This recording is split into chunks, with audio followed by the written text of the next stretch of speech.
সংসারের কাজ গোছানোর নেশা আমি কোনোদিনও ছাড়তে পারবো না। দেরিতে হলেও সব কাজ গুছিয়ে করার চেষ্টা করি। নমস্কার বন্ধুরা, আমি দিয়া। আমার একটি নতুন ব্লগ ভিডিওতেই তোমাদের সবাইকে জানাই অনেক অনেক স্বাগত। আজ কিন্তু রবিবার, তাহলে বুঝতেই পারছো কাজের কতটা চাপ। অন্য দিনগুলোতে তো আমাকে 8টার আগে রান্না কমপ্লিট করতে হয়, যেহেতু হাজব্যান্ড 8টা 5 বা 10-এর মধ্যেই কাজের জন্য চলে যায়। কিন্তু আজ তো রবিবার, সবাই বাড়িতে, আর রান্নার কোনো তাড়া নেই। তো ভাবলাম একটু দেরি করেই ওঠা যাক।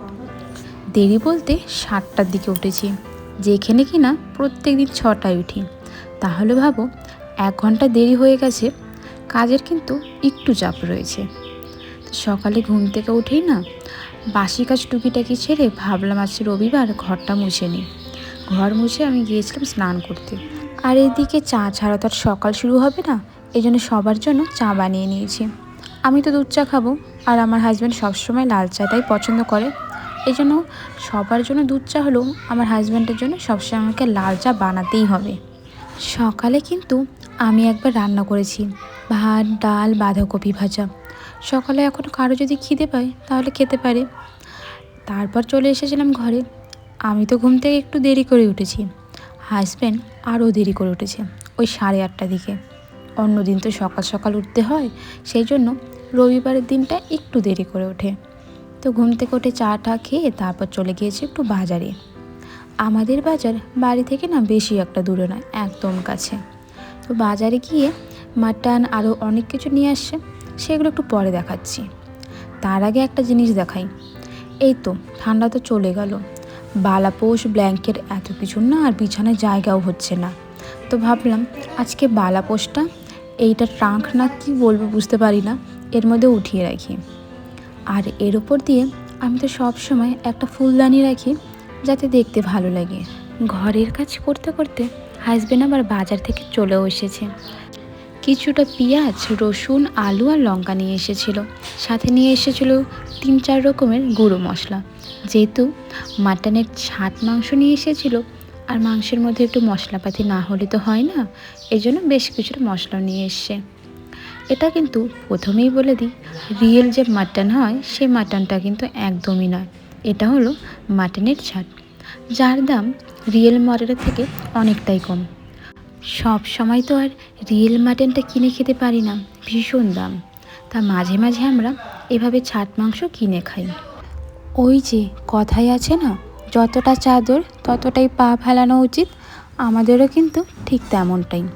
যতটা টাকা পয়সা বা যতটা সামর্থ্য আছে সেই অনুযায়ী কিনে খাবার চেষ্টা করি।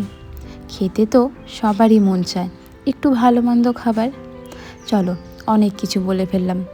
এদিকে আমি মাংসর জন্য কিন্তু সব কিছু রেডি করে নিয়েছি। তার সাথে মাটনের ঝোলে একটু গরম জল দিয়ে রান্না করি। সেটা মাটন হোক বা অন্য কিছুই হোক না কেন, গরম জল দিয়ে রান্না করা কিন্তু ভীষণ ভালো হয়। নাহলে তরকারিটা আবার ঠান্ডা হয়ে যাবে, আবার গরম হতে অনেকটাই সময় লাগবে। যতক্ষণ পর্যন্ত তরকারিটা উতলবে, আলু সিদ্ধ হবে, মাংসগুলো সিদ্ধ হবে, ততক্ষণে ভাবলাম মশলাগুলো কৌটোর মধ্যে ঢেলে রাখি, কারণ এমনি রাখলে এদিক ওদিক পড়ে যেতে পারে। আমরা সবাই তো মাটন বা চিকেন সব কিছুই খেয়ে থাকি, কিন্তু আমার শাশুড়ি মা মাটন চিকেন কোনোটাই খায় না, শুধু মাছ খায়। তো আমরা মাংস খাবো দেখে আমার হাজব্যান্ড আমার শাশুড়ি মায়ের জন্য মাছ নিয়ে আসছিল, সেটা হলো বাটা মাছ। তো যতক্ষণ পর্যন্ত তরকারিটা হয়েছিল না, আমি বাটা মাছগুলো ভালো মতো করে পরিষ্কার করে নিয়েছি। মাছগুলো ভাজা করার আগে আমি গ্যাসটা না একবার মুছে নিয়েছিলাম, আর যেই কড়াই মাংসটা রান্না করেছিলাম সেই কড়াই আর মাছটা ভাজা করব না, অন্য একটা কড়াই নিয়ে নিয়েছি।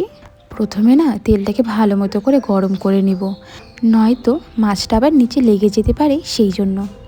এদিকে তো রান্না হয়ে গেছে, তো ভাবলাম সবাইকে খাওয়ার খেতে দিয়ে দিই। তার আগে না সবার জন্য জলের বোতলে জলটা ভরে নিলাম।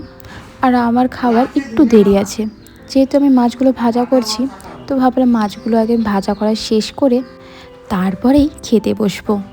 কিছুটা মাছ আমি রাত্রের জন্য রেখে দিলাম, কারণ যতটা মাটনের ঝোল করেছি সেটা তো দুপুর অবধি যাবে, তারপর শেষ হয়ে যাবে।